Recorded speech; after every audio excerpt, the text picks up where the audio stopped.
Assalamualaikum warahmatullahi wabarakatuh. Ya, kembali lagi bersama saya di channel Kami Bisa.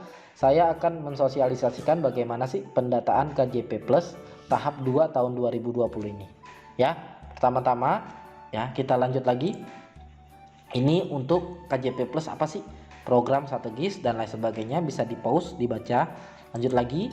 Ini tujuannya dari poin nomor 1 sampai poin nomor 6 ya. Tujuan dari KJP Plus tersebut.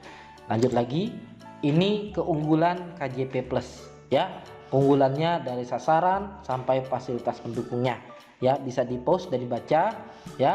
Lanjut lagi.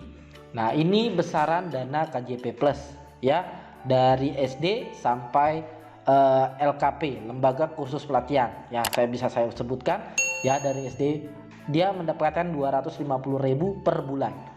Nah, SMP 300.000 per bulan, SMA 420.000 per bulan, SMK 450.000 per bulan, PKBM dapat 300.000 per bulan, dan LKP ini mendapat 1.800.000 per semester.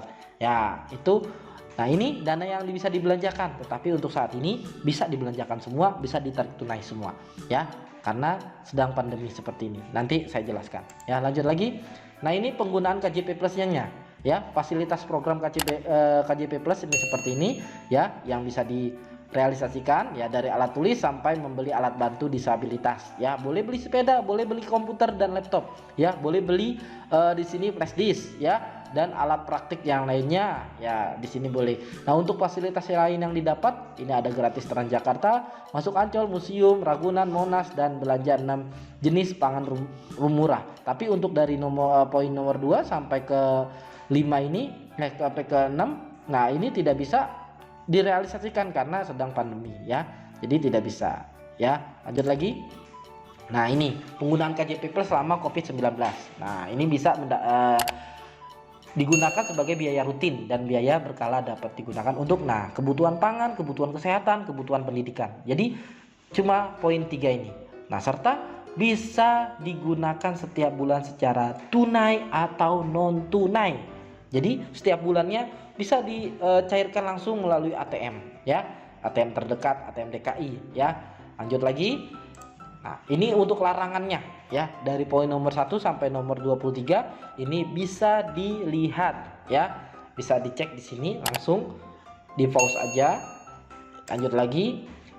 Untuk dasar hukumnya KJP Plus, nah dari pergubnya sampai Kepkadisdiknya ya, dan ini untuk KJMU-nya yang saya tidak bahas ya sekarang. Lanjut lagi. Ini sumber datanya ya, untuk biar Bapak Ibu tahu, mengerti, agar tidak bertanya-tanya ya. Sumber datanya dari mana sih? Nah, pertama ini dari Pusdatin Jamsos Dinsos untuk DTKS dan atau DTKS daerah. 2 ini dari Dinas Sosial untuk data anak panti ya, untuk anak panti ya. Terus ketiga ini Dinas Tenaga Kerja yang mempunyai kartu pekerja ya anaknya, maka bisa mendaftar di KJP Plus. Yang keempat ini Dinas Perhubungan ya, dia anak dari pengemudi Jaklingko bisa. Nah, 5 ini, nah ini dia ngambilnya Pusdatin Kaumdik ini, dia untuk data pokok anaknya, data pokok siswanya. Jadi data-data siswanya nanti ditarik ya. Nah, yang 6 juga ini Kemenak yang untuk data pokok siswa yang berada di madrasah. Nah, 7 penerima existing ya, itu seperti cari dan lain sebagainya ya. Lanjut lagi.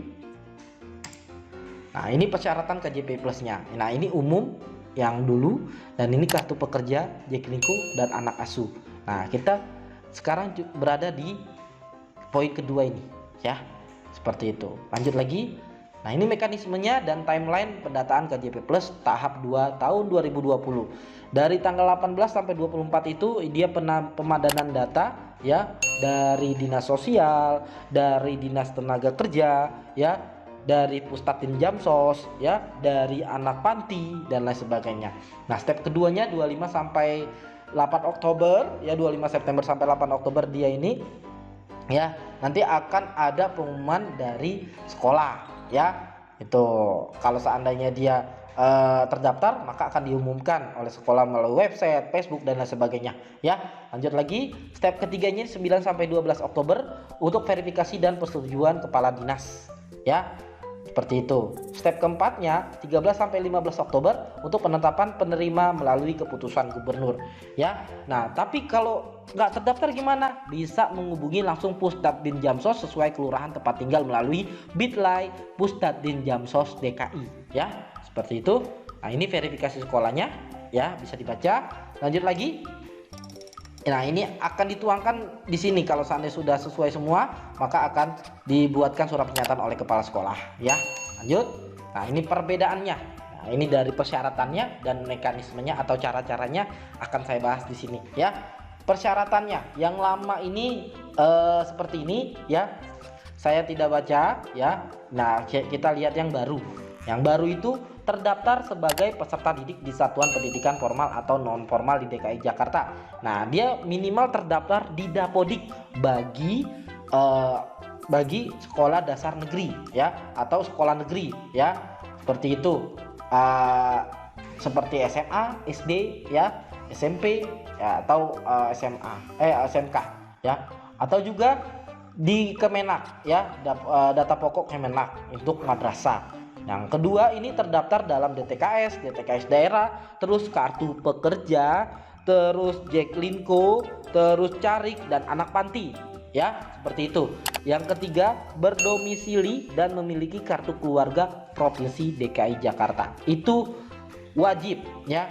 Jadi ini nanti kalau seandainya tiga-tiganya ini sudah ada ya persyaratannya, maka kemungkinan data anak Bapak Ibu ada di dalam sistem KJP. Nah, untuk mekanismenya atau cara-caranya, nah cara-caranya seperti ini. Dulu kan melalui sekolah ya, datang ke sekolah. Sekarang tidak perlu datang ke sekolah. Nanti sekolah akan memberikan pengumuman melalui website sekolah ya. Peserta didik tidak melakukan pendaftaran melalui sekolah jadinya. Nah, bagi yang tidak terdaftar itu nanti bisa menghubungi Pusdatdin Jamsos sesuai kelurahan tempat tinggal melalui Bitly Pusdatdin Jamsos DKI. Dan untuk kelayakan penerima didasarkan data Pusdatdin Jamsos DKI. Jadi layak dan tidak layaknya itu dari Pusdatdin Jamsos ya, Dinsos, Dinas Sosial.